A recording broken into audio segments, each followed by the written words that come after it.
that's it. Take it away.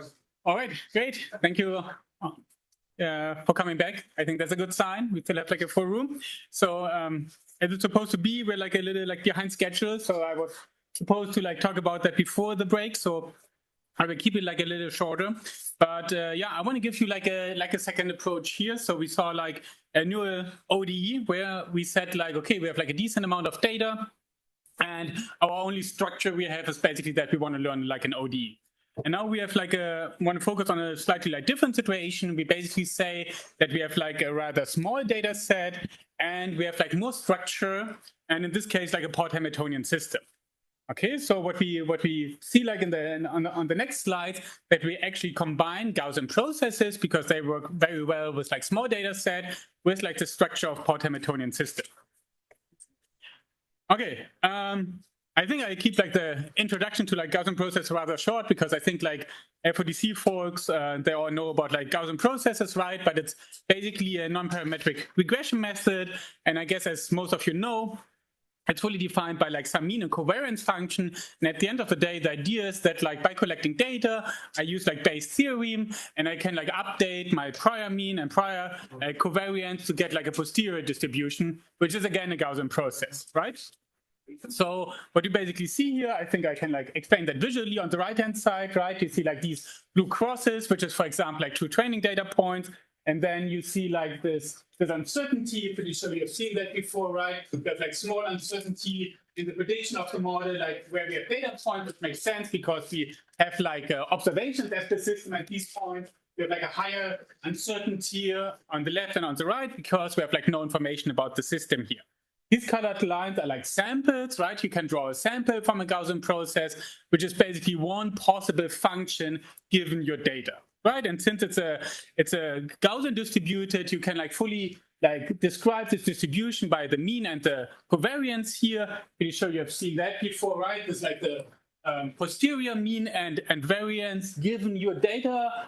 For example, for a new test input, what is like the distribution here? So what is the mean and what's the covariance here? Okay, and so who of you likes Gaussian processes? Yay! Okay, I ask you again after that, and I have more of you then. Okay, so then, so when we take a look on the Gaussian process, so I think all of you, or like many of you, have seen like this like equation in some way, so the posterior mean, but we can actually also like write it in a slightly different way, like as like a sum over the covariance function here. And so what you see here very nicely is we basically have like 2 knobs what we can do with the Gaussian process. We have like this mean function here, the prior mean, and the covariance function, this function k. And actually we can use like these like mean and covariance function to like incorporate physics. And these have like different ways in how to incorporate, how I incorporate physics. So if I use like the mean function, this is more the discrepancy bias. So I say, for example, I assume this is like a linear function, and then I collect data, but maybe on my data, I get it's like a quadratic function. Okay, so it's like some like assumption, but then I trust my data, and based on my data, then I get like my real regression. For the covariance function, it's different because like when you take a look on like this posterior mean function, it's like a sum. It's like the mean function, the prior mean, plus a sum over your covariance functions. Okay? And so the sum like depends on like how much data points you have, but the point is like whatever you get out of this guy here is the sum of covariance function. Meaning like if your covariance function is a linear function, the only function you can get for the posterior mean is a linear function. Assuming like you have no prior mean, so it's a sum of linear functions, so it's a linear function, right? So it basically constrains the space of possible solutions, okay? And this is exactly what we want to do now. What we want to do is we want to constrain the space of functions to physically consistent solutions, okay? Because now we say like in contrast to like these soft constraints we had like for neural ODE, now we basically build the model in the way that whatever we get as an output is always physically consistent. So we constrain the solution to physically consistent functions. So how do we do that? We use like a nice property of the Gaussian process, which is it's closed under linear operations, right? Like a Gaussian distributed variable, if you have like 8 times a Gaussian distributed variable, it's still like Gaussian distribution with a new mean and with the new covariance, right? And this is the same for Gaussian processes. If you have like a linear operator acting on a Gaussian process, it's again a Gaussian process. So for example, I can use like the differential operator and apply that to the Gaussian process. And since it's a linear operator, it's again a Gaussian process. So you can imagine what can I do with that? So instead of having like function values and doing regression based on function values, you can imagine that you have only the gradient of the function at some points, and then you want to predict the function values. And obviously, you can only do that plus minus some constant, right? Because there's like no unique solution. But in this way, you can couple the gradient with like the function values, okay? So you can create like a covariance between these guys. Okay, that's like the Gaussian process, and then like the physical structure. Again, so you can basically use like this approach I show you for different physical structures. I choose like the Port-Hamiltonian system due to like a couple of reasons. So I'm pretty sure you heard about like Hamiltonian systems, where like the Hamiltonian is basically an energy-based like a function. So it's an energy-based like way how to model systems. In a Port-Hamiltonian, we also like can include like dissipation and input and outputs to our Hamiltonian system. So the nice thing about like Port-Hamiltonian system, it's like energy conservative. So if you don't have like any dissipation, it makes sure that your energy is constant over time. And if you have dissipation, it makes sure that the energy is like decreasing over time. Okay, so basically the physical prior knowledge is here from an energy perspective, that you say you cannot like generate energy out of nothing, right? So it's also like there's like high level prior knowledge. So not saying like you know a specific equation, you only say like whatever you learn, it should like in a way that it like satisfy these like energy constraints. Okay, and the basic idea is here that we now like combine this Gaussian process with Port-Hamiltonian systems, so that we say we use like the Gaussian process to learn this Hamiltonian function of my system. Okay, so I use the GP to learn the Hamiltonian function, and then I have like this like dissipation and interconnection elements, and I can do like a parameter estimation for that. As I said, I keep that like rather brief. You can check like the paper for the details. But the important point is here, what we create is then that we constrain the solution of the Gaussian process to give us only solutions which are Port-Hamiltonian systems. So you can imagine like each line, what you have seen before, like these samples, now each line is a Port-Hamiltonian system. So even if you have zero training data, all your solutions are Port-Hamiltonian systems. And this goes back what I said at the beginning. So it's always physically consistent, but it can be like pretty bad because it doesn't like match to your data, but it's like physically consistent. Okay, so how this entire framework works is like you have your state, you observe like your state, you do some filtering. I don't talk about that, but at the end of the day, you have like your state and state derivative data. Then you use the Gaussian process to learn the Hamiltonian. You draw samples from that. You do some approximations to make it faster. You put like the samples to an ODE solver, and then you get basically one trajectory of your system model. Okay, and the central part how that works is that we basically, when you take a look on the Port-Hamiltonian system, that when we put like a Gaussian process prior on the Hamiltonian, then if you have like in sharp eye, like everything like on the left side is actually a linear operator acting on the Hamiltonian. So we use exactly this property I showed you before, that this entire guy is a linear operator. Okay, in this way, we can take this Port-Hamiltonian structure and push it into the Gaussian process. Okay. So what we get then is like this new like kernel function, what we call like a physics-informed kernel function, because as I said, with this kernel, you restrict the solution space of the Gaussian process to only physically consistent solutions. Okay, and what you see like here in the center, so if you have worked with the Gaussian process, I bet that you use like the squared exponential kernel, because this is like the common thing, what you do. We use it here because of a reason, because the squared exponential kernel creates like smooth solutions, and like the Hamiltonian is like a smooth function. So we have like the squared exponential kernel here on the Hamiltonian, and then you see like the linear operator on the left and on the right-hand side. Again, the details are not so important, but the important thing is that in this way we create like a physically consistent kernel. And linking that to like this general description of like scientific machine learning, now we can like formulate the training process as an optimization problem. Because what do you do? How do you train a Gaussian process? You optimize the hyperparameters, right? So what you do is basically you like maximize the likelihood. So you try to find like the hyperparameters, which gives you like the best solution in this way. Okay, and we do basically the same. So this is basically the standard like hyperparameter like optimization. Now we also include any like unknown parameters. For example, damping can be unknown in your system. So we learn the Hamiltonian and unknown parameters, and we make sure that you like have like this physically correct structure by enforcing the skew symmetry of J, and that like the damping is positive definite. Okay, because these two things are like essential to make it a Porte-Hamiltonian system. Okay, after that, after this like training, then what you do, as I said, you draw like a sample. So you draw like one Porte-Hamiltonian system, you put it through an ODE solver, and then you actually get like one solution of your model. Okay, let me skip this slide so you can take the details. But I want to show you like some use cases and extension for that, because the nice thing is that by like embedding this Porte-Hamiltonian framework into the Gaussian process, or the Gaussian process into the Porte-Hamiltonian framework, you can use the entire toolbox what we have around like Porte-Hamiltonian models. Meaning like we can extend that to learning PDE dynamics, we can extend that to learning switching systems, we can use it for control. So if you have heard about like passivity-based control, right? So because when we learn a Porte-Hamiltonian system, we can basically use the same design approaches for designing controllers, but now with our data-driven Porte-Hamiltonian model. And since we also have like the uncertainty from the Gaussian process, we can also derive like stability and performance guarantees here. Because we know our model is like physically consistent, so we have the structure, and we know how good our model is, and so we can use that in a robust control framework. And very nice, I see like we also have like contributions here at L4DC, basically extending this work to like input-output data, or like finite element framework for PDEs. So I guess we will see like posters in the next days on that.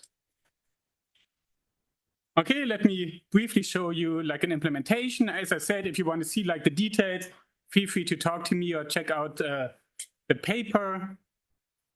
I go like very like high level over that. You can take a look in the GitHub, right? So we basically say we have like some kind of like Porte-Hamiltonian system. So this is like our system with the Hamiltonian function, which is like assumed to be unknown to us, right? So this is how the system looks like. There's some kind of like nonlinear oscillator. There's like two states, position and momentum. Here's like the energy. You see like the energy is decreasing over time. And you see like some like nice like nonlinear behavior here.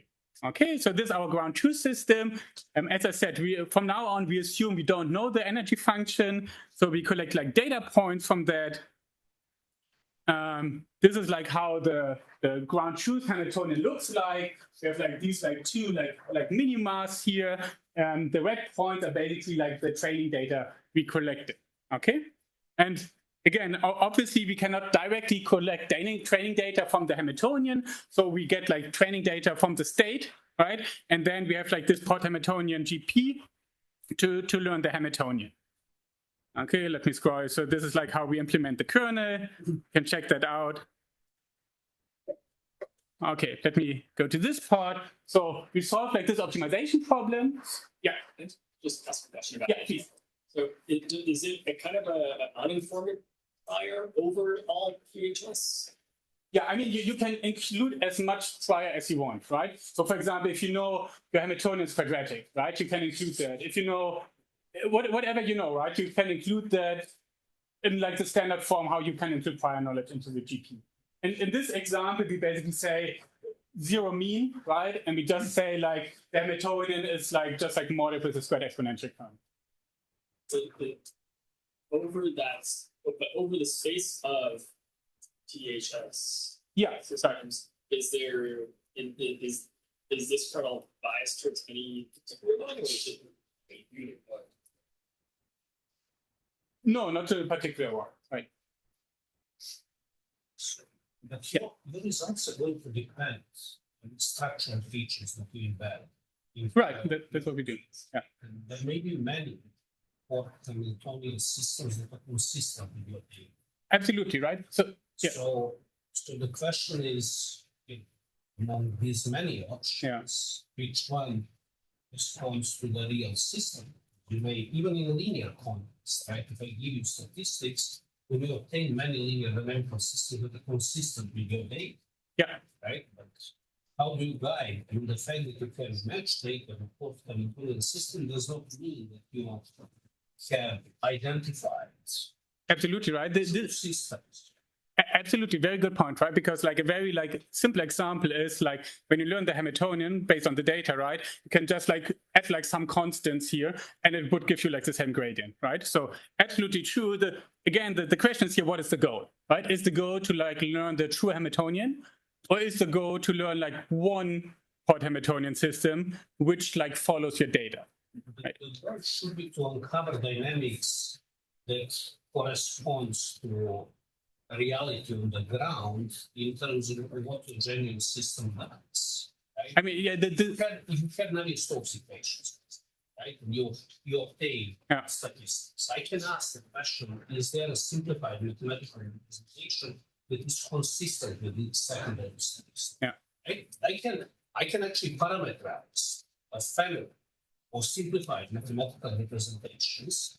And even though they perfectly fit data, they don't have anything to do with the system. If I want to use them for predictive purposes, for the purpose of control, and so on, they're completely off, even though they can be consistent with data.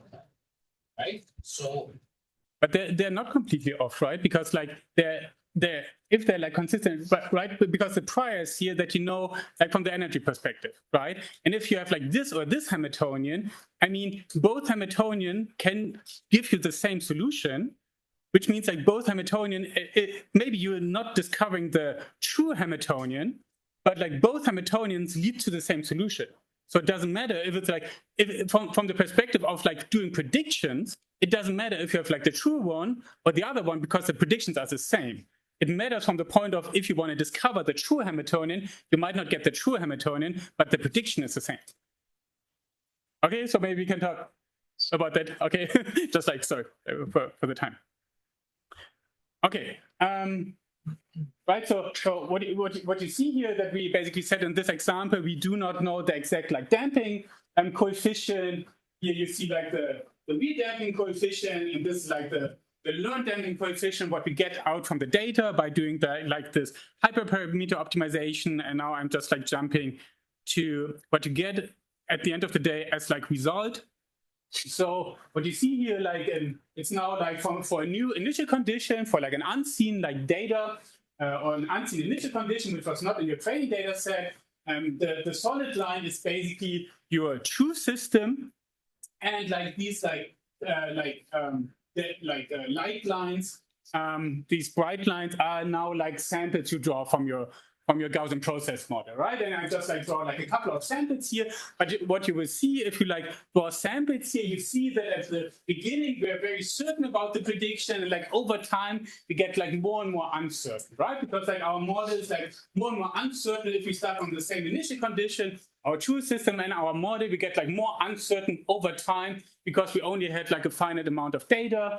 And of course, if you collect more data, you can get like more certain. But the point is that you have like this uncertainty feature. Okay, and as I said, now we can use that, for example, in control, in using this uncertainty to robustify your controller against this uncertainty. So if you design a controller based on the model and then apply it to the real system, you know it works with a specific performance because like your real model is somewhere in between like these like uncertainty bounds here. Okay, so very happy to talk about more details offline, but I think we have to like move on here with the next example. Okay, so this is like a different way now how to include like physics, right? And this was like a way that you really like make it consistent. Okay, this is important, like the difference, right? Like in contrast to like the soft constraint, here we have basically a hard constraint that the solution is always physically correct, and by collecting more data, I get like a more accurate solution here. All right. Then let me hand over.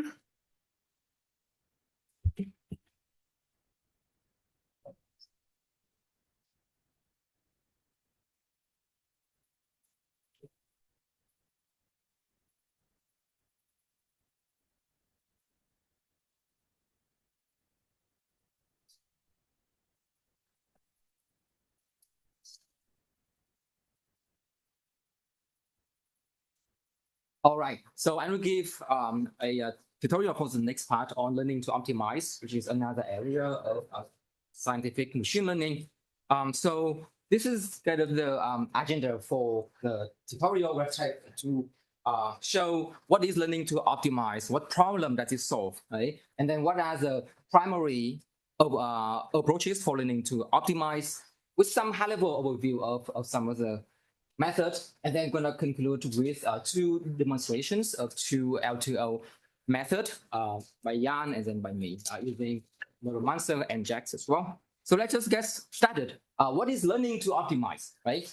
So the goal of learning to optimize is to learn to solve parametric optimization, right? So the general problems is that we have a parametric constraint optimization problems. It is a very high level, very general one. Want to minimize the objective function f subject to inequality and equality constraints, right? And then the problem is parameterized by psi, which is the instance parameters.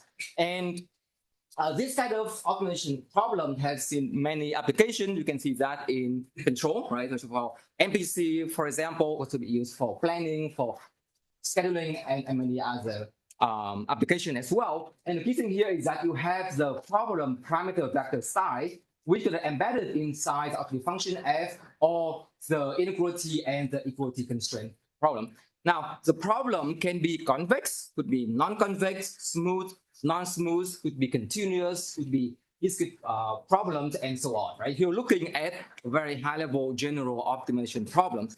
So what is L2O, right? Before we talk about L2O, we want to observe that solving these optimization problems is essentially deriving a mapping, right, from the problem parameter vector psi to the solution, right? So the mapping gonna map from a specific value of the problem parameter psi to the solution x star. So we can represent solving this optimization problems as a box, as a mapping here, going from the parameter to the optimal solutions of the problem, right? Now, solving the problem, which is kind of computing these mappings, is often very expensive computationally, especially for real-time application, right? If you use, MPC for controlling robots or autonomous racing or drones, you want to solve the optimization problem very quickly, right? But then the problem could be very complex and time-consuming to solve the problem.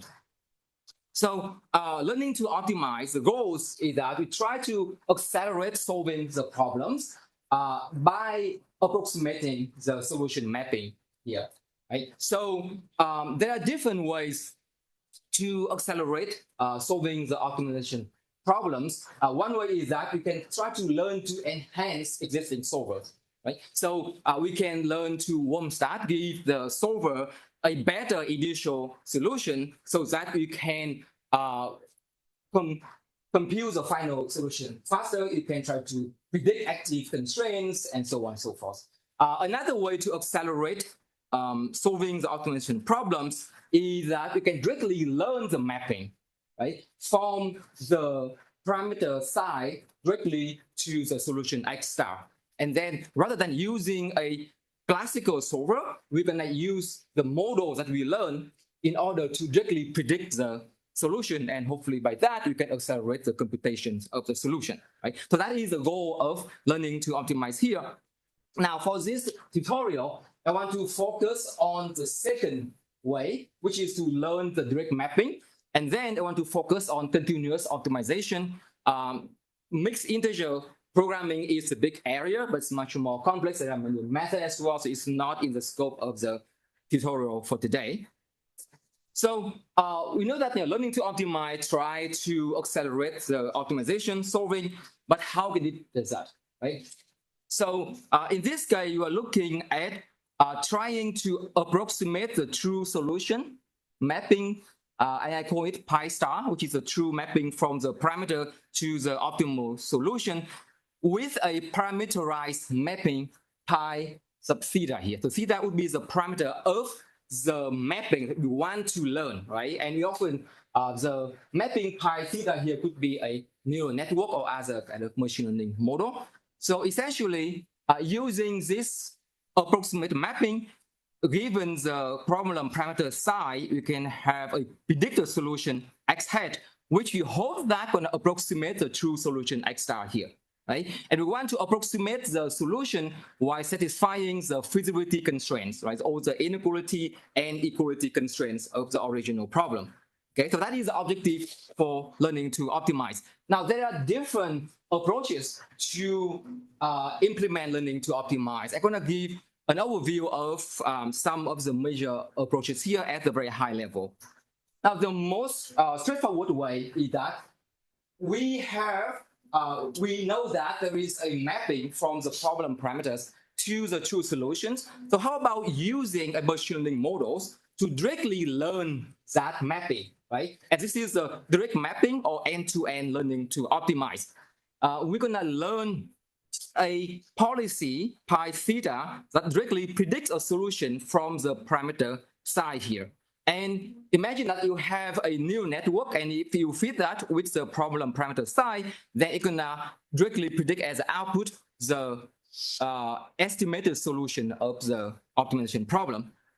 So that is one approach. Another approach is called unroll optimizer, right? The basic idea is that you're gonna take a classical optimization methods such as PGD or ADMM, because many of the numerical optimization algorithms are iterative, right? They're going to start from some initial guess of the solutions and then iterate over them over multiple iterations, and eventually going to converge to a solution of the problems. So this approach, basically what it does is that you're going to have a question? Yes.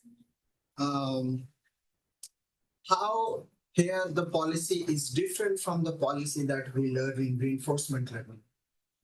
So for reinforcement, that's a very good questions here. Okay. All right. Yeah. So I'm going to give Jan to answer. in L to C, right? Okay. Yes. Yeah. So that is in the last part. Yes. Yeah. I'm a Thank you. overthinker then. So we have time to think about the answer.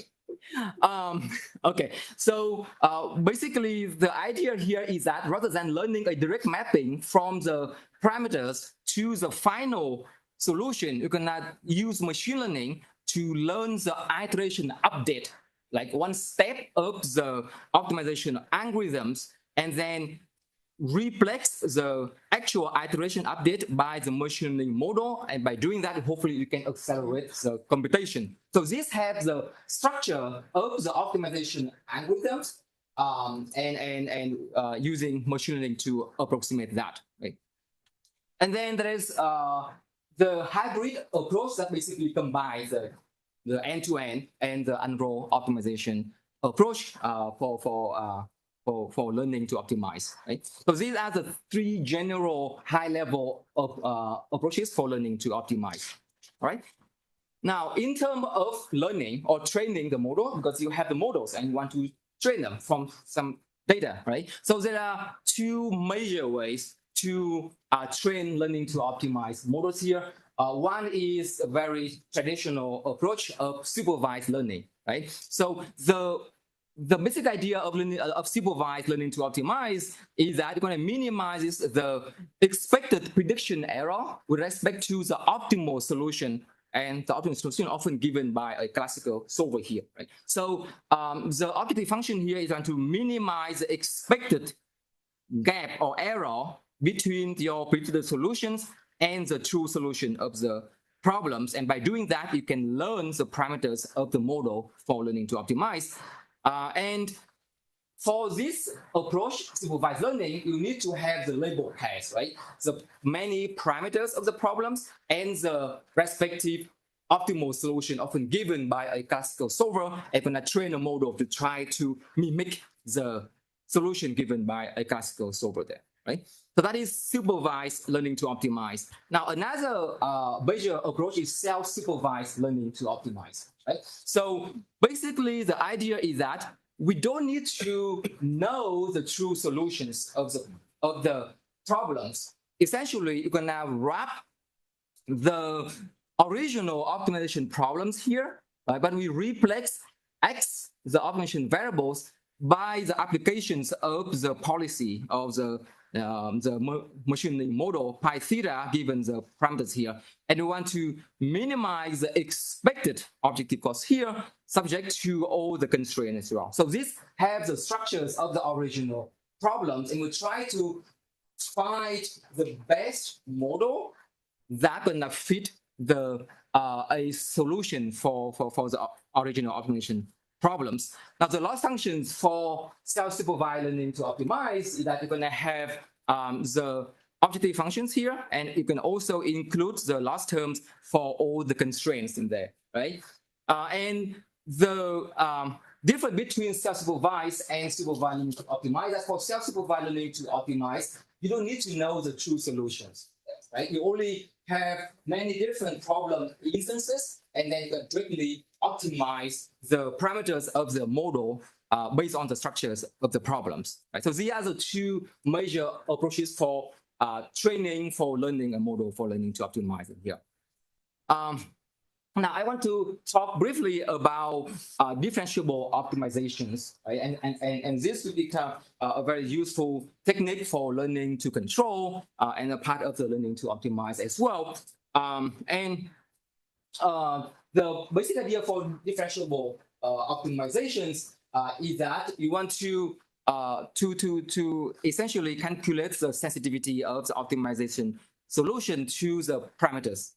Have a question? Yeah. Thank you, Professor. Very exciting topic and very interesting. One question I have here is, it seems like now this technology can handle the continuous variable X pretty well. I'm considering for optimization, the mixed integer or integer program, how can this technology to handle that problem? Because then the differentiation or gradient will become not continuous. That's a very hard question. I wonder if we have technology to handle that. Right. So there are very active research directions to handle that for the discontinuous or integer programming, right? But then this is not in the scope of this tutorial. We can talk offline about that. And then Jan had done a lot of work on that as well. So we can talk offline after that. Here, I focus more on the continuous problems here. Okay, so the goal of differentiable optimizations is that you want to be able to differentiate through an optimization problems. The reason is that if you can do that, then you can essentially embed optimization solving within a larger model, let's say as one layer in a deep neural network, for example, right? So I will not talk into details about this one, but there are mainly two ways in order to differentiate through an optimization programs. One way is that you can use fixed point differentiations. You can either unroll an iterative solver, and then you can calculate the gradient through that unroll iterative solvers, or you can apply the implicit function theorem at a fixed point. And another way to differentiate through an optimization programs is that you can use the KKT-based differentiations. So just apply the KKT optimality system using, and that allow you to differentiate through an optimization program. I don't have time to go into the detail of this, but just aware that there's a way to do that. And you can essentially integrate optimization as one layer of a larger model in here, right? Now,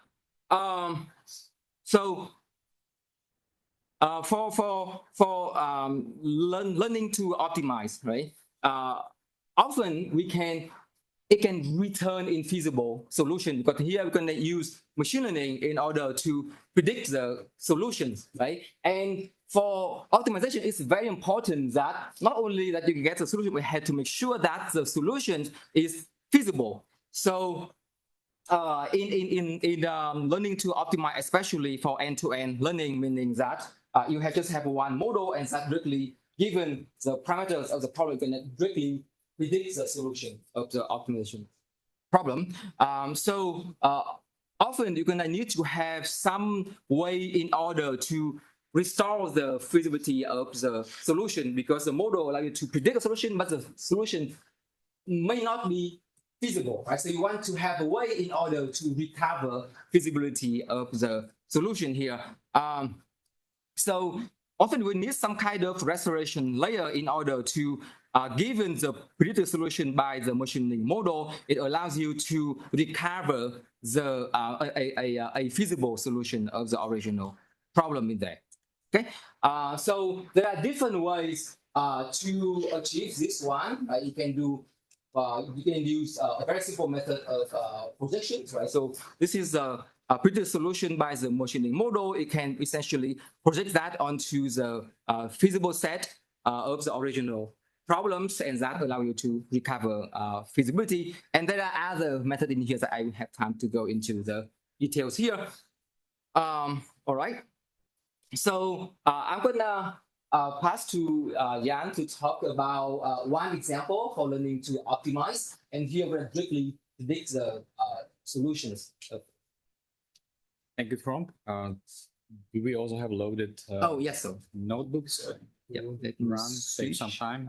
This is for your Excellent. So everyone has access to the website, and this is example one in L2O section. And we are going to feature one of the, oh, it's not shared over there. The screen. What is this? And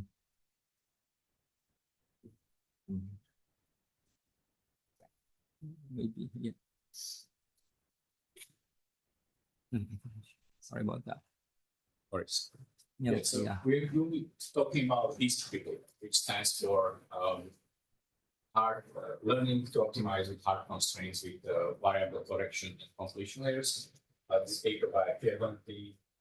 Lynn Brown and Secret Poulter from 2021. One of the early papers, learning to optimize and embeds hard constraints. But ever since, there are dozens of papers, including this community, out there that hard constraints. We have selected DC3 because it's very simple and suitable for didactical notebook on learning to optimize with the correction layer, because the feasibility restoration is based on simple gradient-based projection, essentially.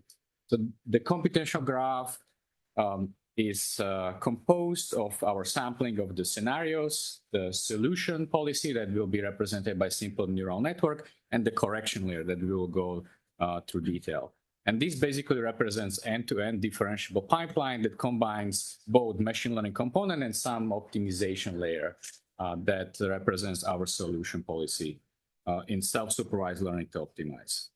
So to save time, I'm going to jump directly to the specific problem formulation. So assume that you have this parametric nonlinear programming problem. So these non-convex objective functions and non-convex constraints. The objective function is standard test function in optimization called Rosenbrock function, and we have two parameters. We have A that shapes the objective, and we have P that expands or shrinks the feasible region. We have two decision variables, X and Y. Okay, so our neural network will predict X and Y given Xi. Starting with the data generation, we are sampling A and P, the problem parameters in some distribution. This is simple uniform distribution, easy to visualize. The neural network is simple, ReLU neural network, 4 layers, nothing fancy. We wrap it in the node because these are neuromancer examples to make it symbolic, to map the parameters to the primal decisions. And now the next step is, okay, we need to introduce the constraints and objective function in self-supervised manner. So we put them in standard form and implement them through the variable construct in the neuromancer. That allows us to use this simple algebraic expression the same way you would use it in CVXPy or PyOMO. Okay, so I have this objective term that I do through minimization of this algebraic expression, and I have this inequality constraint that I'm going to put all together to define my problem. So the next step is, how do I define the correction layer of those constraints? The DC3 paper introduced the idea of simple gradient flow, where after the neural network gives you predictions, because it's trained with simple penalty methods, there are no guarantees that it will satisfy hard constraint. So what we can do after the neural net, it gives you the initial condition of the primals. You evaluate all your constraints and basically take the norm of their violations, and that represents your energy function. And now you can do gradient based on this energy function with this simple first order gradient update. That essentially represents your correction layer. For the time purposes, we are not going to show like detailed implementation, but there is this class called gradient projection in the Neuromancer that implements this version with step size momentum in the library. So once you have this layer, basically your learning to optimize problem from this generalized scientific machine learning perspective will look like this. You minimize the parameters of the neural network that give you the primal solutions, pass through the gradient-based correction layer to give you the final primal solution, and you are going to use basically this empirical risk minimization with objective function minimization and additional constraint penalties. Super simple gradient-based first order method, and the computation graph again has these 4 components: has the data sampling, the computational graph of your components of the architecture of the neural network and the projection, and these loss function terms that are essentially penalty methods. This enables you to train this model with stochastic gradient descent, because under the hood, everything is implemented in PyTorch. So it's NN module and it's backfloppable, right? So you have this reverse mode automatic differentiation enabled. And after training, we don't train it for super long, but you can visualize the solution. I will skip all this code. Intuitively, you have these contours that represent the objective functions and this half donut shape that represents the feasible region. The Casadi is basically standard interior point solver, and the DC3 that gives you this approximate solution to this NLP program. Yeah, so we are treating optimality for very fast feasible solutions, and often we get 3 to 5 orders of magnitude acceleration depending on the type of the optimization problem. Why do you want to use these feasibility projection layers? Because here I'm going to change this flag to true, which will now give me the sample which is out of the distribution of the training data. Okay, and now the neural network has no way knowing anything about the constraints because it was trained in certain distribution of a parametric scenarios. So in order to make it robust, even in out of distribution, you need to have these feasibility layers. Does it plot? I need to run this again. Okay, and now I changed the parametric instance. Okay, you see the loss function shape is different, is more non-convex. The feasible region is way more smaller, yeah, it's shrink. So neural network was not trained on this scenario, and it gives me some point that is out of the feasible region. It's trying to be close to the minimum of the function and kind of close to the feasible region, but you see it's the suboptimal solution that is useful for any safety critical system.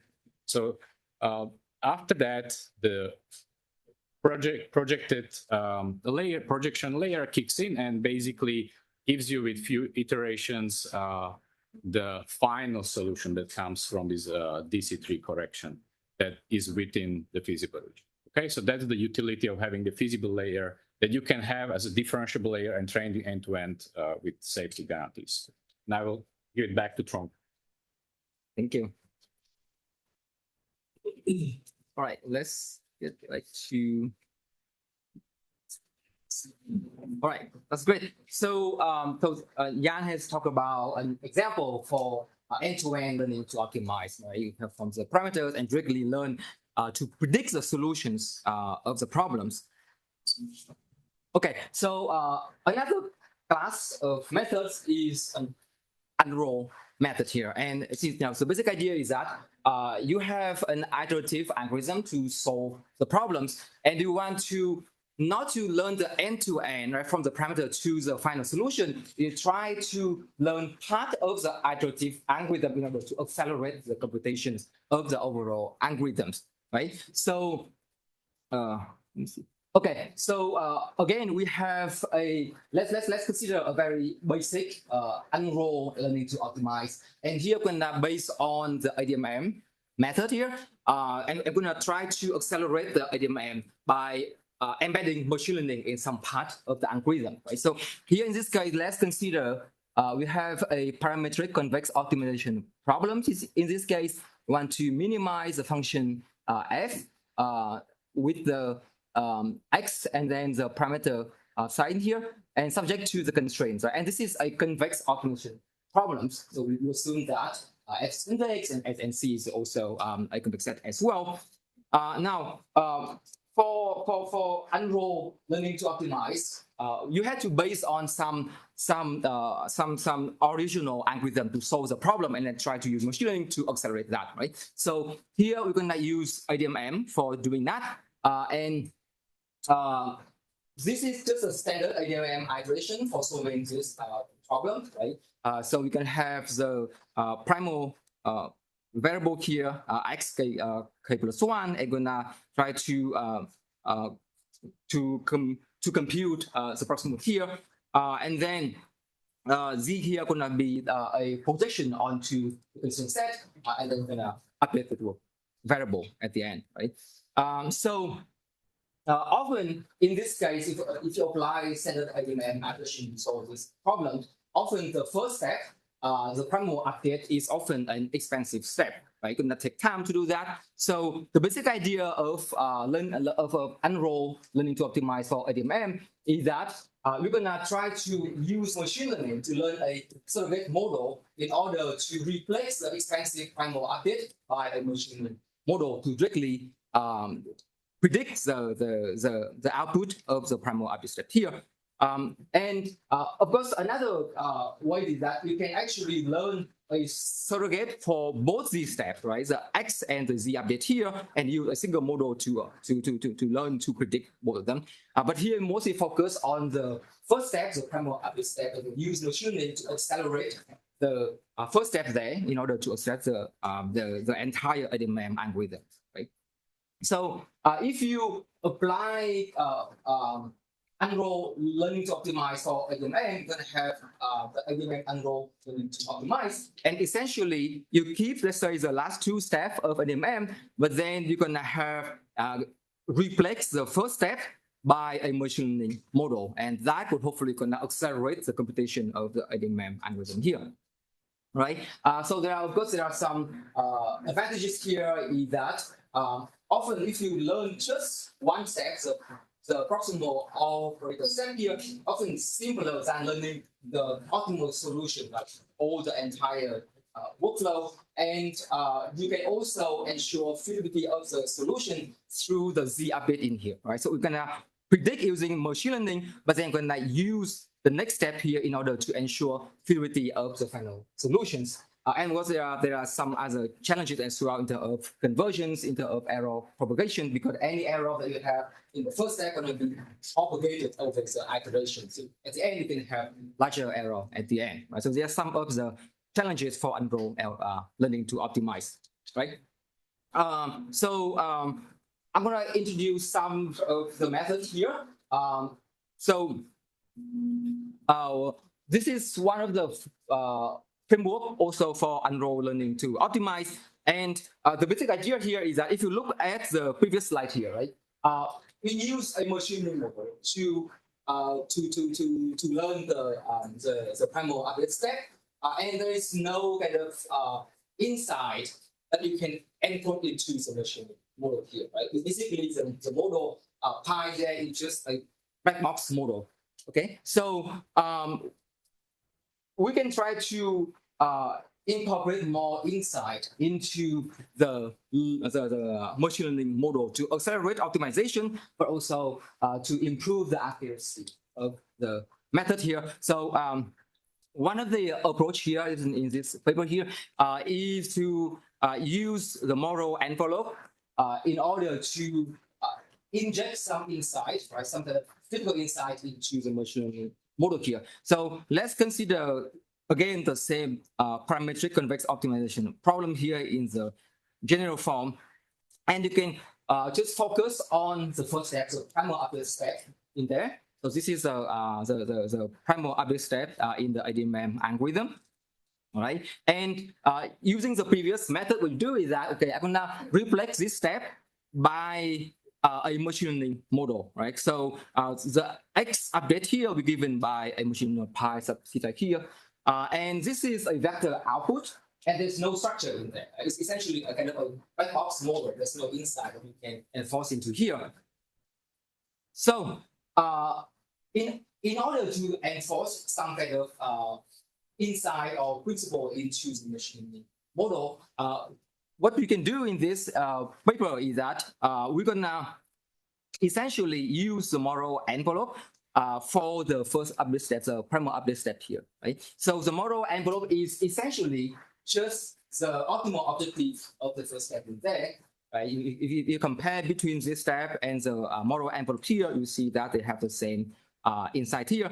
And the idea here is that if you have the model envelope here, then you can replace this step, the primal update here, by using this update at the bottom here, right? Where if you can somehow calculate the model envelope functions, then you can take the gradient of that, and that allows you to directly compute the primal update step here, right? And with no optimization involved. Now, the big question here is that how can you compute the model envelope function here, right? And that is a key idea, that we can actually use machine learning to learn the model envelope and then use that within the update here, so that the primal update step is no optimization involved, right? Just basically influence based on the learned model envelope function there, right?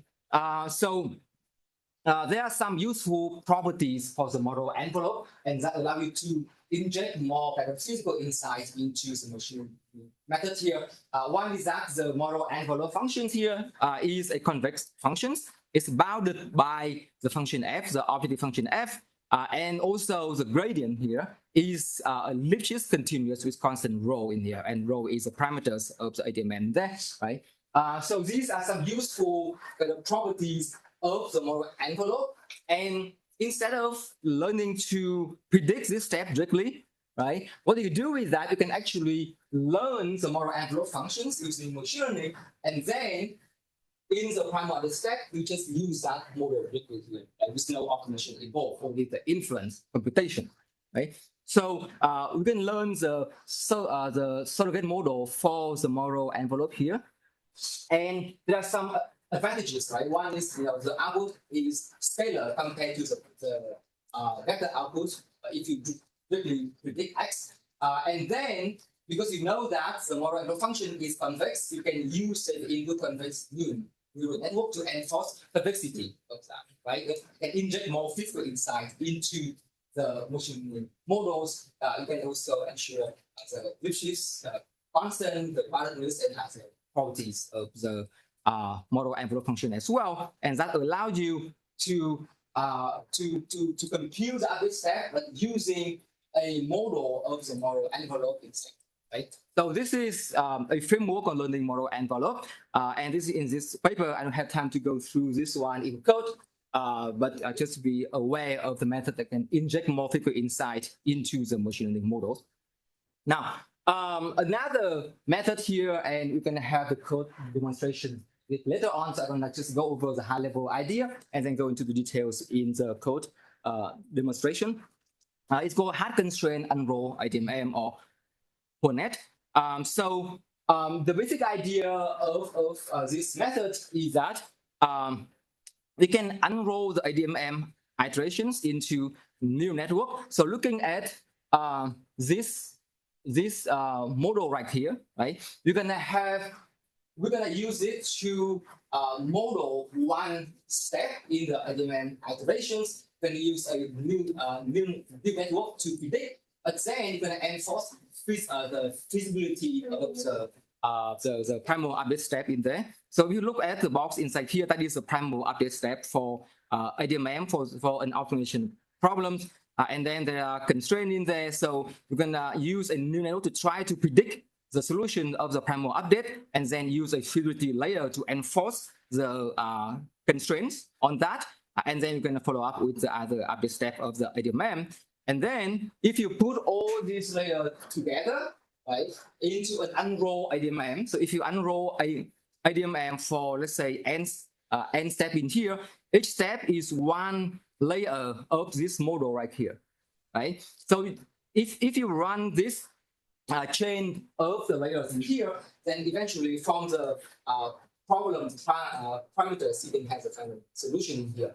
Now, for the training part, in order to enforce the optimality and the feasibility of the final solutions, then we often need to enforce other constraints on the training part as well. So here, what you do in here is that you can apply the dual estimate for the primal capability optimality conditions using these models in here in order to enforce the optimality conditions for training this model. So that is kind of the overall architecture of the method. The basic idea is that essentially you're gonna learn using new network and the 50 layer to learn one layer of the unroll ADMM algorithms. Right? Okay, and then in order to train this model, then you can use self-supervised learning, right? So the loss function here would have basically two main components. One is the optimal updating here, because we want to minimize our functions. So we have the optimal updating here. And we also include another component in the training loss, which is the primal capability resident here, in order to enforce the optimality of the final solution. Right? So this is a self-supervised training loss for this method. So I'm going to go to the code in order to demonstrate this method using Python. Yes. Can I ask, so I'm an outsider of this area, but presumably optimization people have studied convex optimization projects by something. There are formal statements for it. So now you're coming here and proposing you are replacing conventional machine with modern machine. My question is, in this setup, can you make any formal statements, claims in terms of, oh, I'm guaranteed to use this for this class of capabilities? So what can be said formally? Imagine that I want to bring this from class and help you to learn all the things that's happening. See, so somebody asked me these questions. What's the answer? Right. So you are right that like using machine learning, right? The goal is basically to accelerate the computation of the optimal solution in here. But also we need to have some. Of the optimal Yeah. Right. Compute the optimal solution. Acceleration or computation of the optimal solution. You can guarantee that you compute.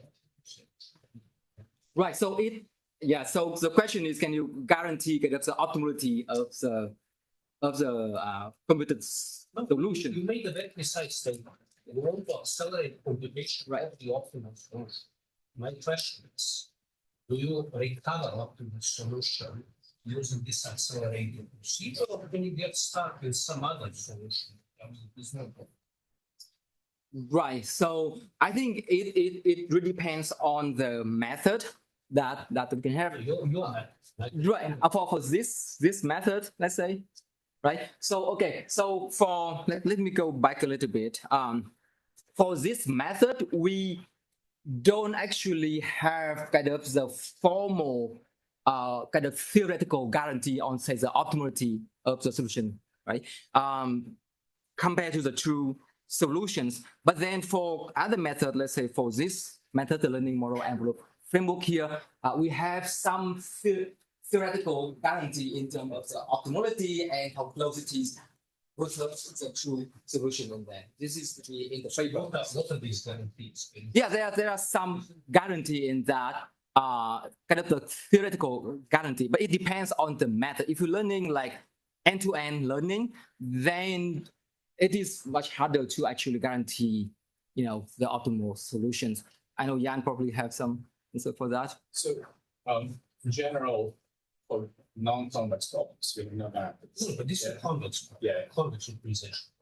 So for convex optimization problems, indeed we can exploit the KKT conditions, and we can have tight optimality bounds, we can have rigorous feasibility guarantees. So it depends on additional structure. But the idea of learning to optimize is very often to actually approximate those hard non-convex optimization problems. So we trade optimality, and we really care about feasibility. So very often we don't even know how suboptimal we are, Right. but we really care about getting those feasibility. Understand that in the context of untractable problems, but here there is lots of underlying structure. Right. The question is, can you exploit some of this underlying structure to make some formal statements about machine learning technology and so on? Guarantees. And the short answer is absolutely yes, and there are papers to do that, with rigorous bounds and optimality and feasibility. Some methods are still under development, and still catching up with it here. Right, right. Yeah, so I said like under certain conditions, we can have some theoretical guarantee on the kind of suboptimality or the It's a problem when you say under certain conditions, specify these conditions. Say, for this class of problems, they can. Right, right. I mean, you say some theoretical guarantees under certain conditions and so on. It's really might have, from some and certain. Right, Which right. mean, should say, well, this problem, I can say this, if there are guarantees. If there are none, it's fine to say what we just said. Yes. This can open the door for some more challenging problems and so on. There's nothing wrong with that. Sure, sure. Yeah, I think like in kind of restricted context, I have assumptions on the problems, and in certain cases you can have some theoretical guarantees on that. But that is for very specific case, and in terms of people there. Here mostly talk about kind of the high level method and some code demonstration for this one. Right? All right. So we'll go over an example for the last method here that mentioned the high constraint unroll IDMM and using code in Python. And here, so I'm going to switch into the code. Here. Okay, it's on a different screen now. I need to I switch this one. Okay. All right. All right. So this is, I'm going to go over this example quickly because we need to switch to the last part of the tutorial session as well. So this is for the last method I mentioned in the presentations for learning to optimize constraint convex optimization problems with the hard control of the main network. Okay, so this is, we have seen this before. This is a kind of a formulation for a convex optimization problems. We want to minimize a kind of functions parameterized by some lambda here, subject to linear equality constraint, and then a inequality constraint as well. And then lambda here would be the problem parameter vectors, right? And f lambda is a closed convex functions. So here the details will be in the papers, but here we're going to use a example to demonstrate this method. This is an entropy maximization problem, and this is to be found in the convex optimization book by Boyd. So we want to maximize this objective function in here. This is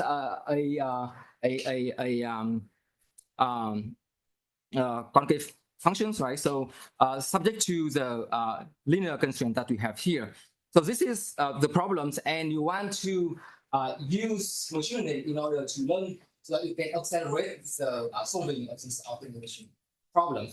So the overview of the method, we have a very high-level overview. Earlier on, we've seen this method here. This is the IDMM iterations, where the primal update step would be a constraint optimization problems. The overall architecture, we've seen this in the slides already, right? You're gonna unroll the IDMM algorithms up to n iterations. So each iteration would be represented by one layer. basically the same layer, and then repeat the computation of the layer there. And then after n iterations, and at the end, we have the estimated solutions of the optimization problems. So the primal network here is a hard constraint neural network, which is for one layer here, right? And the goal of the one layer here is that it allows you to solve this first step in the IDMM iteration in there. We want to predict the solution of this first step, and then we can unroll that under n iterations to get the final solution in there. So this is, again, we see it in the slides, right? This is the architectures of one layer within the framework here, right? And we have a hard constraint neural network with a feasibility layer in here, and then you can perform the other updates of the IDMM. So the entire architecture here is just one layer in this unroll IDMM architecture in there, okay? So for training, we have seen this training pipeline before. We're going to have at the top, we have the unroll IDMM network, which is layer that we have up here, right? But then in order to promote conversions and optimality, then we're going to have the part here, which is going to compute the KKT conditions so that you can enforce the optimality condition using KKT so that we can promote the conversion and the optimality of the learned model in there, right? So I'm gonna go very quickly about this one for the setup. So if you go to the website for our tutorial, you can actually access the code for this learning to optimize, which is example 2 here. You can open that in Colab, but here I'm gonna run it on my local machine in there. So if you're using Colab, then you need to run this cell so that you can download the pre-trained model. The reason is that running the training could take quite some time, right? So rather than running the full training pipeline, you can load the pre-trained model in there, right? So in this case, then you can import the standard libraries, and then here in this step, which just generates the problems, right? The instance for the problem randomly, and then the first step here is going to learn the primal network, which is the first step in the IDMM operations. So we define the primal network in here, which is a hard constraint neural network, and then we see in the general architectures, we need to have, let me go over here, we need to have a new network in order to predict the dual variables that you can enforce the KKT conditions solutions. So we're gonna use another new network to learn to predict the dual variables as well, and that is another deep neural network for doing that. And then after that, we can construct everything together in order to conduct the final models. And the unroll IDMM function here, it just basically stitch together all the neural that we have earlier, apply them in an iterative manner in order to calculate the final solution after n iteration in there, right? So in the training part, then we can use self-supervised training. We're gonna sample a lot of problem parameters and then use the self-supervised training method in order to optimize. And then this is already run, so I will just go over the code in here. For validations, and we're gonna use some classical solver in order to solve the same problems and then compare the solution and the execution time for PoorNet and the classical solver as well. So this is the training part, if you use this notebook, then in order to save the execution times, this is just for demonstrations, we reduce the number of epoch and then the number of sample needed so that we can run the training much faster. But if you run it on your own, then you can increase the number of epoch and the size of the model to have a better accuracy in here. So after we have the trained models, Then now we can evaluate and compare that with the classical solver here. So we have set up some benchmark. We're going to use some baseline solver. We use CVX5 for that, and then compute the metric for the solving time in here. So let me show you the final results. Okay. So here we compare the solving time of the method Ponet compared to two other solvers, SCS and Clarabelle. This is one using interpoint method. SCS you see some versions of ADMM as well. And we're gonna run for many experiments and compare the solve time for that, and see that compare the method Ponet using learning accelerated. We will achieve much faster solving time compared to Clarabelle or SCS, about 3 or 4 times faster than Clarabelle and about 10 times faster than SCS. And then we can also compare the solving time of this method versus a vanilla ADMM without the learning input inside that, right? So this is just the implementation of standard ADMM, and then we can compare the solving time. So the learning assisted method put it in here, compare with a vanilla ADMM implementations to accelerate the completion time by about 100 times compared to the standard ADMM method in here, right? So I'm gonna finish it here and pass on to Jan to talk about the last part of the sessions.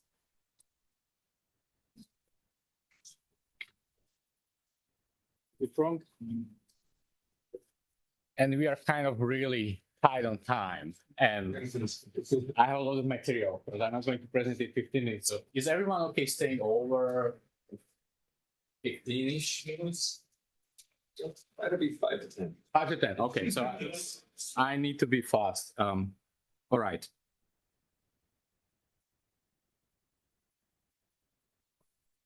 The good thing is a lot of what has been said in learning to model and learning to optimize can be really used for learning to control, where we are combining dynamical systems and constraints. So what we want to solve is a parametric optimal control problem. And I'm going to acknowledge that there are a lot of learning to control methodologies, reinforcement learning, one of them. This tutorial is not about RL, so I'm going to skip talking about RL. It's an important area of active research. I'm going to talk about model-based optimal control, where we know objective function terms, we know the dynamical systems, we know the constraints, they are differentiable, okay? And we want to solve this parametrically. So how can we do that from model-based perspective, utilizing decades of advancements in control theory? So from learning to control perspective in this community, there are multiple approaches, differentiable model predictive control, active area of research, where you represent the MPC solver as a layer, which is basically the differentiable optimization approach. This allows you to embed constraint handling in end-to-end training. The disadvantage is that in the forward pass, you solve the optimization problem, and in the backward pass, you need to differentiate to the optimization problem. That can get numerically very tricky, especially for nonlinear systems. So you need to pay special care with differentiating through ill-conditioned KKT systems. Second active area of research is approximate model predictive, where you want to do supervised learning to learn the policies from observations, from demonstrations of MPC solutions. This is very straightforward to implement. You just solve a bunch of MPC problems, you learn the policy, and then use a bunch of verification methods or safety filters to deploy it in real time. The disadvantage is that data generation is expensive. You need to solve a lot of optimization problems. And you kind of decouple the physics part, the MPC part, from the learning. So what I will be talking about now is self-supervised learning to control approach that we call differentiability control, that combines the structure of MPC in this self-supervised gradient-based policy optimization. This idea was developed together with my colleagues at Pacific Northwest National Lab, Aaron Tour and Dragun Abrabi, which I want to acknowledge here. We have been working it for a while, but really the idea here is to apply self-supervised learning to optimize to parametric optimal control problems. And from this high-level scientific machine learning abstraction, we are sampling the parametric scenarios of initial conditions, different objective function terms, constraint parametrizations, and differentiate through the closed loop system dynamics, where you have known system model, that can be state space model, differential equations, or learned system ID model, Gaussian process. And you represent neural policy with suitable function approximation. Usually it is neural network, it doesn't have to be. It can be linear feedback, can be polynomial basis functions. There are a lot of choices. The only thing that needs to be is differentiable almost everywhere, okay? That this whole computational graph can be differentiated through. And then we use this empirical risk minimization standard self-supervised L2O loss function. So what is the forward pass? The forward pass is just the recursion of the closed loop system. When you have the control policy, you have the system dynamics model and the contributions from the stage cost and constraint penalties. You aggregate all of these and you have your value function, right? There was a question, how does it compare to reinforcement? In actor-critic reinforcement learning methods, you are using a lot of samples to discover your value functions by interacting with your environment. Why to do that when you have your objective functions, when you have system dynamics model? This is your white box value functions, essentially, from the reinforcement learning perspective, okay? So now you can use it for gradient-based policy optimization. How do you do that? Well, you differentiate through this white box value function. And how do you differentiate? It's just a backward recursion, which corresponds to back propagation through time, because it's a recurrent arc, which from the control theoretic perspective also has beautiful connection with Pontryagin principle, yeah, in continuous time limits. So these are some theoretical avenues that are still not explored, but are on the agenda. Then the policy optimization algorithm essentially boils down to the forward pass of the closed loop dynamical system that is accumulating the cost function terms and penalties. You compute this empirical risk minimization over sampled scenarios per sampled batch of your initial conditions and parametric uncertainties. And then you compute the policy gradients through back propagation through time or adjoint sensitivity if you implement it as a continuous time solver. From the learning perspective, really differential process control is self-supervised method for learning approximate model predictive control policies that avoids this curse of dimensionality of traditional multi-parametric programming approaches. Of course, we treat optimality. There are no optimality guarantees, but we care about feasibility more than optimality in many applications. So that's what we are focusing on the methodologies. So compared to supervised learning approaches, there are no expensive demonstrations for model predictive control required. Compared to black box reinforcement learning, you don't need to discover any value functions from data. You have your model, that's your value function. And offline computation is amortized with this offline retraining. Okay, so I have a few minutes time, and I will switch now to our Jupyter Notebook example that you can find on our GitHub website. And to save some time, I already pre-trained this notebook that demonstrates learning control policies for simple nonlinear control example. That's standard example in textbook nonlinear control is a two-tank example where you have a pump and two-way valve, which are described by this two ordinary differential equation that define the dynamics. So I'm assuming I know this, okay? I know my differential equations. That means that I can implement it as a differentiable layer. Yeah, the neural ODE infrastructure doesn't need to be for black box functions. You can differentiate through ODE functions that are white box. All right. The dataset dictionary is a dictionary. So we are mapping the initial conditions and reference trajectories. And to simply visualize this, I have only two states, so I just uniformly sample them because it's a simple example in some range that is physically meaningful. And I sample a bunch of reference trajectories. And this is my training data. Okay, I want to now learn the policy that generalizes over these scenarios using this empirical risk minimization loss function. The policy itself will be multi-layer perceptron, but we have some control action bounds, simple box constraints. The good news is that for simple constraints like box constraints, you can apply closed form projections that are very straightforward to implement in PyTorch through scaled sigmoid or through ReLU activation layers.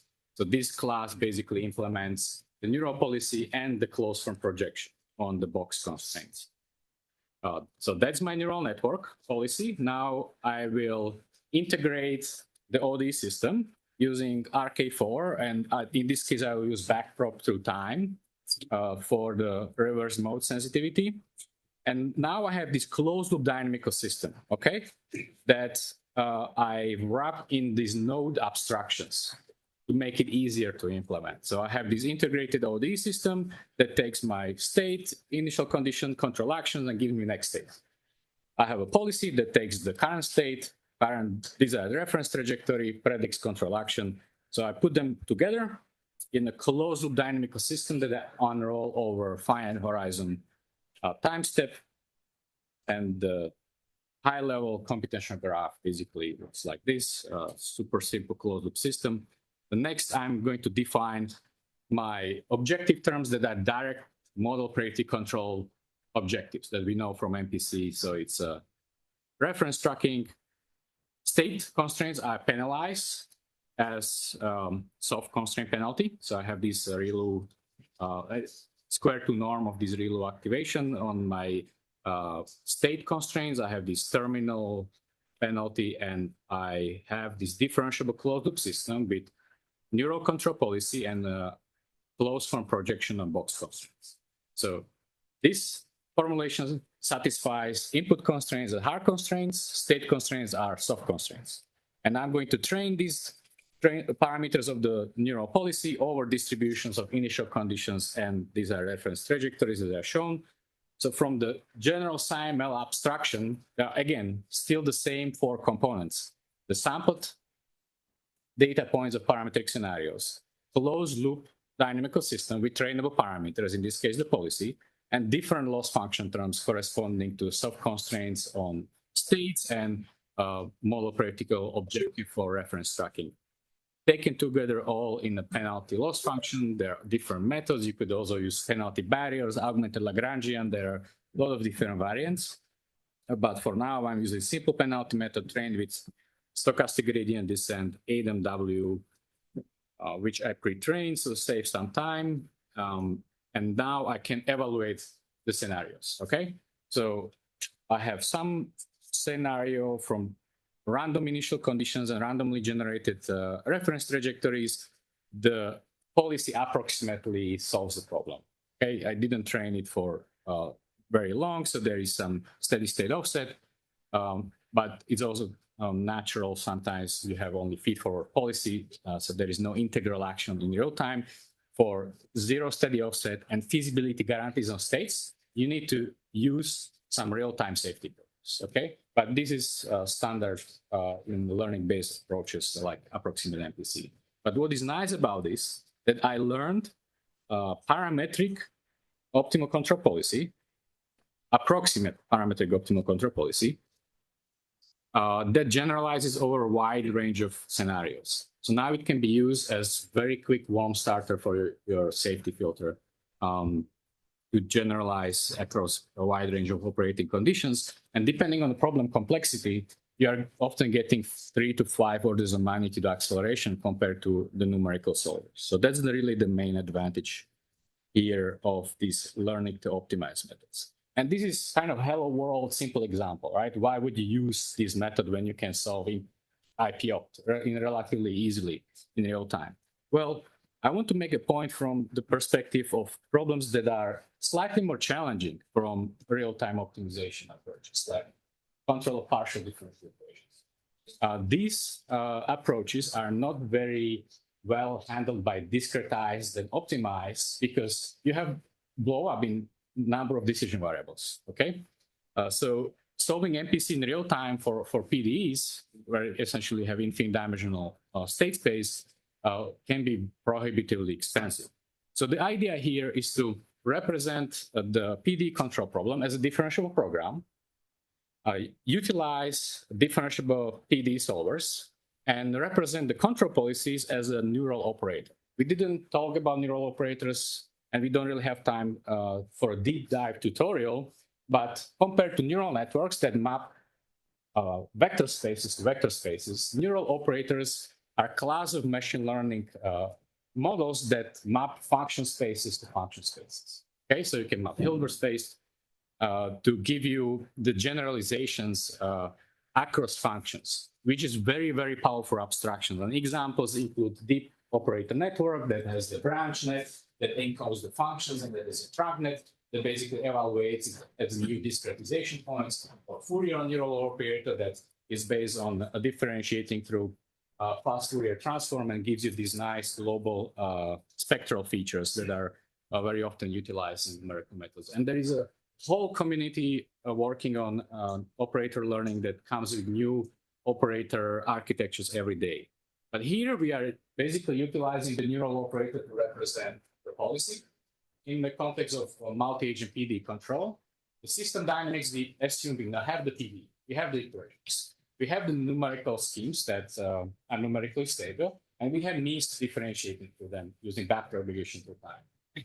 So I have maybe 5 minutes to go for a very quick example of these latest results developed by my first year PhD student, Pietro Zanotta. This code is in JAX. And this is something that we are really, really excited about because demonstrates the potential of scientific machine learning to provide us with capabilities in domains where traditional optimization approaches are too extensive and reinforcement learning approaches are just too sample inefficient. So the implementation is, I don't have really time to go into tons of details, but the differentiable physics evolution is based on the time-dependent PD dynamics, okay?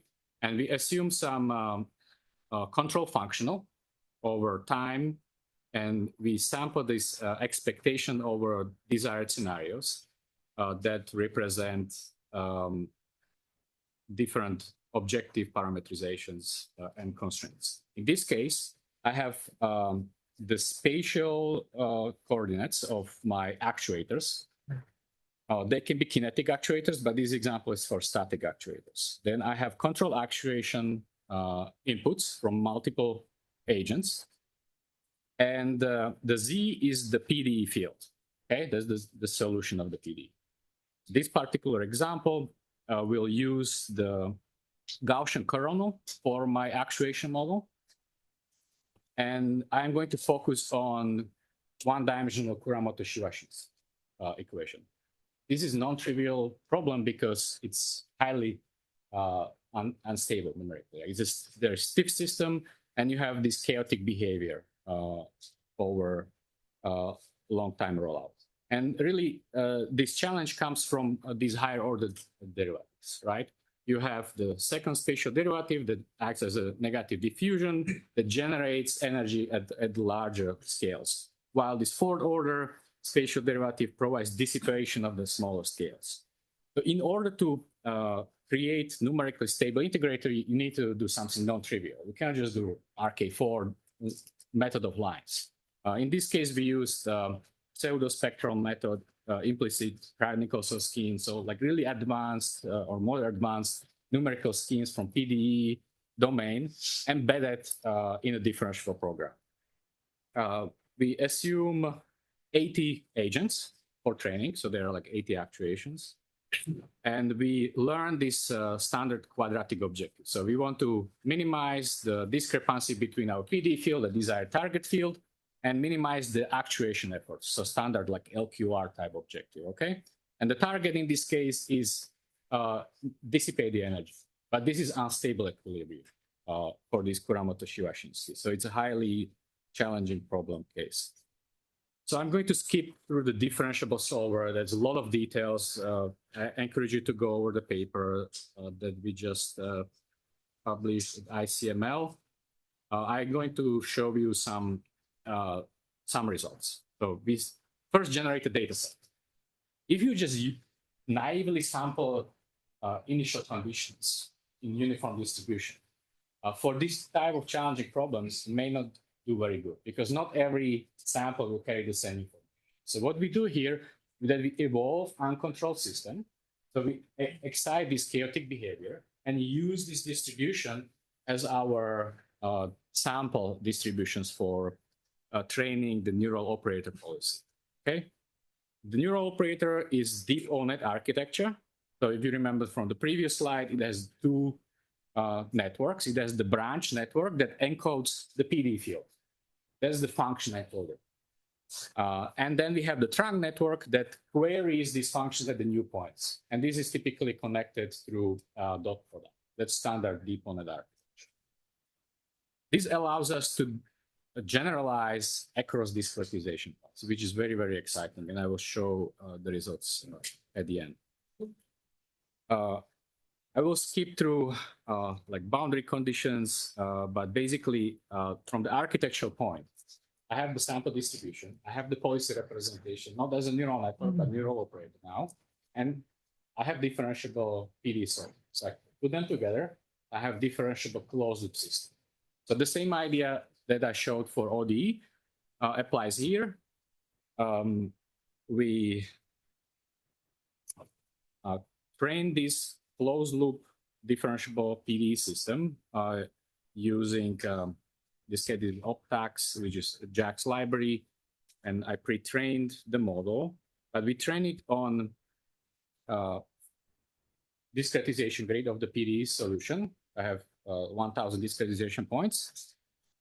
We choose certain spatial domain and temporal domain, and we train it on 200 agents. I have 200 actuators to stabilize this Kuramoto-Shiba Shinsei distributed uniformly in the space.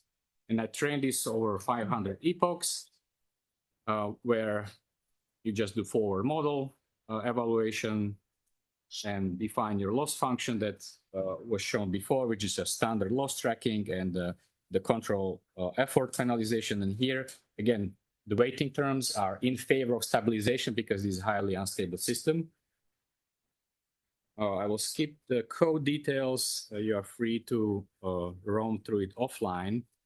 I go through evaluation of the pre-trained policy, which exhibits some interesting behavior. So let me just show you the final result. What you see here is a temporal evolution of the Kuramoto-Shiba Shinsei without any control. So it has this basically chaotic modes where the red, the higher energy blue one is lower energy, so these different modes evolving forward in time over this spatial temporal. Here is the controlled evolution with a fixed number of actuators in your spatial domain that after a relatively short time dissipates all the energy from the Kuramoto-Shiba Shinsei that you can see on this one. Okay, so the dashed line is the natural evolution. There is a more or less constant energy system, there is chaotic behavior. And the control system dissipates the energy to this unstable steady state and keeps it there for long-term rollout. What is nice about the neural operator representation that it doesn't learn specific policy with specific discretization and specific number of agents. Because it is learning over function spaces, it allows you to do something interesting, like changing the domain and discretization. So here, I will change the spatial domain and keep the same discretization. Oops. Keep the same discretization point. Oh no, I need to run it again. So let me rerun everything. It should only take like 30 seconds. But what you should see that the policy still works, okay? Even if I change the domain. Later on, I can also change the number of actuators and still show that the policy is working in a closed loop system because I learned the approximate PD solution field that is implemented as a finite number of actuators rather than specific actuator setup. Okay, so it seems it's up and running, and you should see the plot very quickly.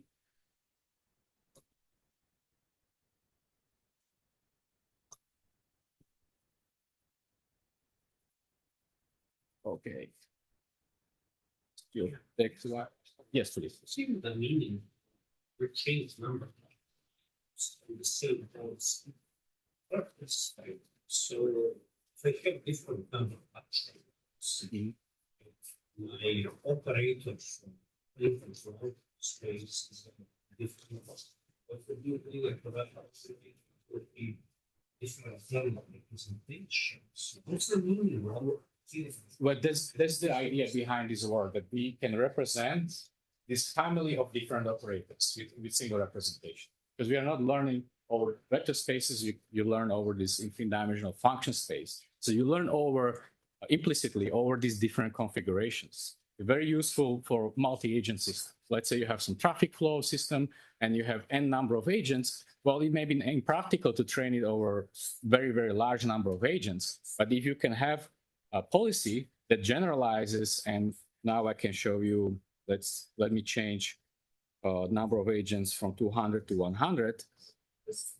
When I change the configuration and remove the agents, the still new number of agents is collectively able to achieve the similar control object. So that's kind of. Say it again. Are you recomputing control policy? Exactly. Yeah, that's the point. We are not recomputing the control policy because we pre-train it offline. And the policy is cardinality invariant with respect to the number of actuators, because we have a theoretical argument for that through the mean field theory, where we show that these policy gradients for the neural operator policies in its infinite limit are basically mean field gradients.